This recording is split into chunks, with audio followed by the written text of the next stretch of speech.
웰링턴 공 웰즐리 장군이 영국과 독일 연합군의 소부대를 가지고 1815년 워털루에서 나폴레옹군을 격파했다. 워털루는 이제 이것도 벨기에 지방이에요. 아까 나폴레옹이 브뤼셀로 진군했다고 했는데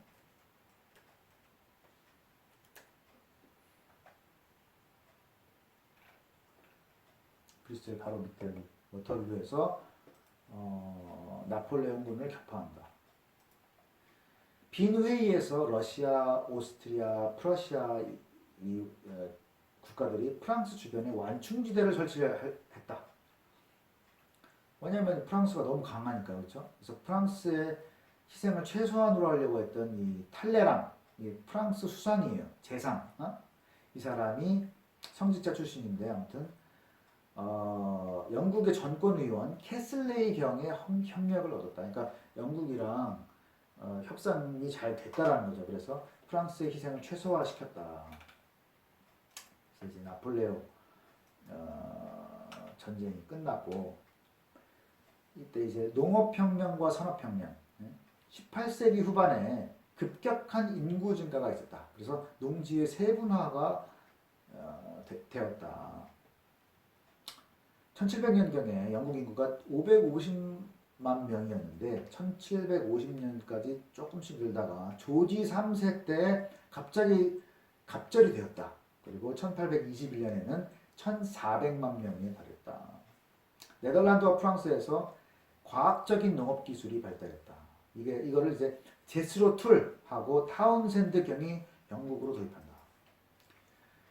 3년마다 한 번씩 경작하고 토지를 놀리는 그런 이제 시스템이었는데 그거를 대신해서 윤작법은 돌려가면서 심는다는 거예요. 순무, 사탕무 등 근체리하고 보리, 센포인, 클로버 등 두류를 교대로 심어서 가축의 겨울철 사료를 준비했다. 그러니까 토지를 계속 쓰면 어떻게 돼요? 토지의 그 영양분이 고갈이 돼가지고 더 이상 못 쓰겠는 거예요. 그걸 방지하기 위해서 3년에 한 번씩 토지를 놀렸는데 그렇게 안 하고 윤작을 시켜가지고 가축의 사료를 심는 그런 해가 있었어요. 그래서 그거를 이제 사료로 활용했다 이거죠. 그리고 18세기 초기에는 광대한 공유지와 황무지가 남아있었다. 근데 조지 3세 때 대지주들이 그들의 토지를 울타리로 막으려고 했다. 근데 그들의 토지만 막은 게 아니라 농민의 경작지, 목초지대, 불모지대 이런 공유지대의 일부까지 자기 울타리 안으로 넣어버렸다. 그래서 조지 3세 때 종획 법령이 통과를 됐는데 이게 3,000건 넘게 통과를 했어요. 그래서 400만 에이커의 토지에 새로운 경작 방법이 적용됐다. 그래서 대지주가 울타리를 막 쳤단 말이죠. 근데 그거를 울타리를 자기 땅 넘어서 공유지까지 막 쳤는데도 그게 본인들하고 연결된 세력이 의회에 있었기 때문에 그 법안이 다 통과가 된 거예요. 자기 땅이 된 거 자기 땅이 아닌데. 그래서 종획운동 때문에 농지를 통합해서 대농장이 형성됐다. 그래서 과학적 농경법이 채택돼서 생산 증가가 촉진됐다. 그런데 그 반면에 소농들이 곤궁에 빠집니다. 그리고 이제 중세 때 길드 제도가 이제 없어졌죠. 그래서 자본주의의 발달, 다시 말해서 사업가에 의한 집단 노동력의 수탈이 시작됐다. 대형화가 되는 대신에 힘이 없는 사람들은 더 힘들었다는 거예요. 1733년에 기계부기 발명됐다. 그래서 질곡 한 사람당 생산량이 증가했고 면사 소비량이 아주 비약적으로 증가했다. 그리고 증기기관이 인력과 수력을 대신하게 됐다. 그래서 탄광이 중요한 자원으로 부상했다. 금속 산업에서 목탄 대신 석탄이 사용되자 그동안 목재가 풍부한 남부 지방에 건설되었던 대공장이 탄광지대인 북부로 이동했다. 그래서 영국 북부가 산업지대가 됐다는 거예요. 스코틀랜드의 기사 맥캐넘이 도로면을 수분이 침투하지 않은 표층으로 포장하는 방법을 고안했다. 그래서 연마차의 속도가 비약적으로 증가를 한 거예요. 포장도로가 생겼기 때문에. 그래서 1시간에 4마일에서 7마일, 10마일로 증가했다. 그래서 이 속도 때문에 말의 필요를 덜기 위해서 많은 말이 사용이 됐다. 그래서 연마의 시스템, 여기서 이제 말이 많이 사용이 됐다. 1689년 이래 런던의 에드워드 로이드의 커피숍에 해상손해에 대해서 선주하고 보험을 체결하려는 사람들이 집합하는 관습이 생겼다. 그래서 이 기관이 그 후 세계 최대의 보험업자 협회가 된다. 그래서 지금도 그 이름이 로이드 이름을 쓰고 있어요. 커피숍이었어. 그 선주하고 계약을 하는 그런 관습이 있던 커피숍이었는데 그게 보험업자 협회가 된다. 산업의 발전 때문에 새로운 두 계급이 탄생한다. 하나는 새로운 시장 확대에 따라서 재산이 이제 대형주만큼 많게 돼서 정치적 영향력을 요구하게 된 산업재벌이 하나가 생겼고, 또 하나는 과거의 촌락 장인과는 달리 집단적으로 생활을 하고 선동자의 도발을 받기 쉬운, 그리고 자기들의 역량을 자각하고 정치 권력을 주장하는 도시 노동자 계급이 생겼다. 그래서 산업재벌과 도시 노동자 계급이 새로 생겼다는 거예요. 애덤 스미스라는 사람이 국부론을 썼는데 그는 자유방임주의, 자유경쟁, 경제의 자연 발생적인 현상에 대해서 신뢰를 한 사람이죠. 그래서 애덤 스미스의 보이지 않는 손, 정부가 관여를 하면 안 된다 이런 얘기를 한 거예요. 근데 모든 생산자가 판매할 시장이 있었던 발전기에는 이 이론이 이제 적용이 될 수 있었는데 노동시장하고 상품시장이 포화 상태에 달하자 위기에 봉착했다. 그래서 자유경쟁은 결국 파국으로 치달았고, 그건 농업혁명과 산업혁명이 있었어요. 근데 그때 동시에 감성혁명도 따랐다. 그래서 당시 국교회는 한 계급만의 교회라고 할 수밖에 없었다. 왜냐? 대부분의 주교가 귀족 계급에 속해 있었다. 그리고 하급 성직자도 국왕 또는 지방 향사가 임명했다. 그래서 국교회는 계급이 높은 사람들의 교회였어요. 그리고 부유한 교구의 목사가 대부분 임지에 거주하지 않았다.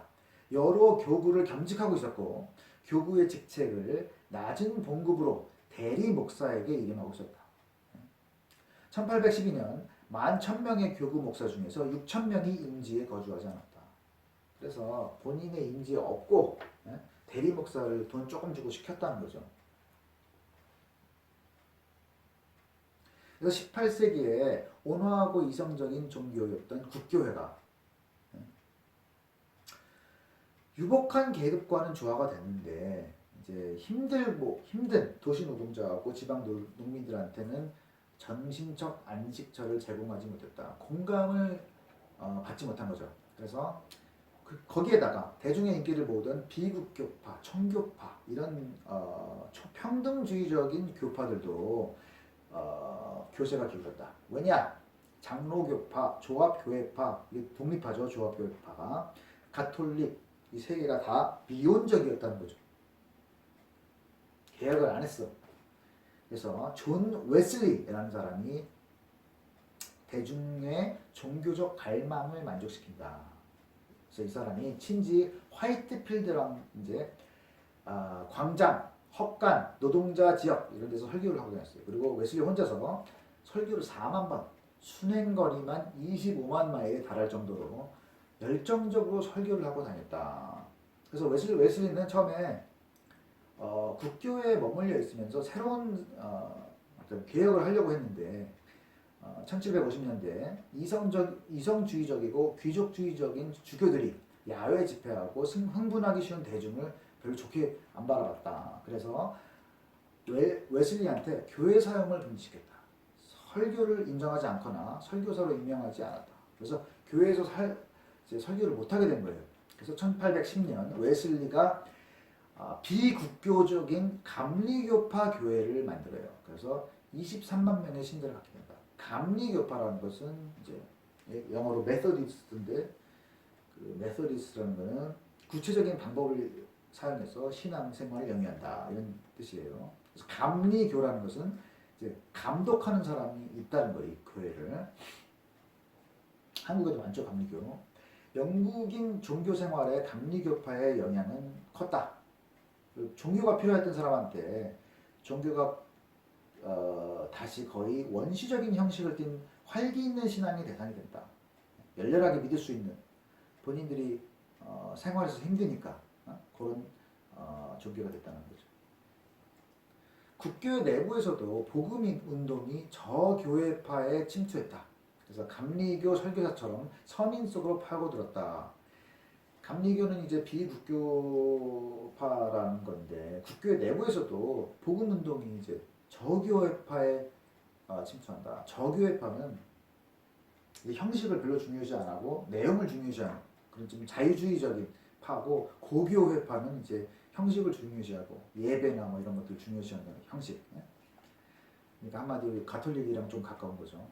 감성혁명은 종교에만 국한된 것이 아니라 문학에서도 이런 게 있었다. 그래서 감성혁명에서 낭만주의 시대를 준비했다. 그래서 현실 도피주의적인 그런 문학이 유행을 했다는 거죠. 그래서 이런 쿠퍼, 워즈워스, 블레이크, 콜리지 이런 사람들이 개성적이고 신비적인 시를 썼다. 그래서 오늘은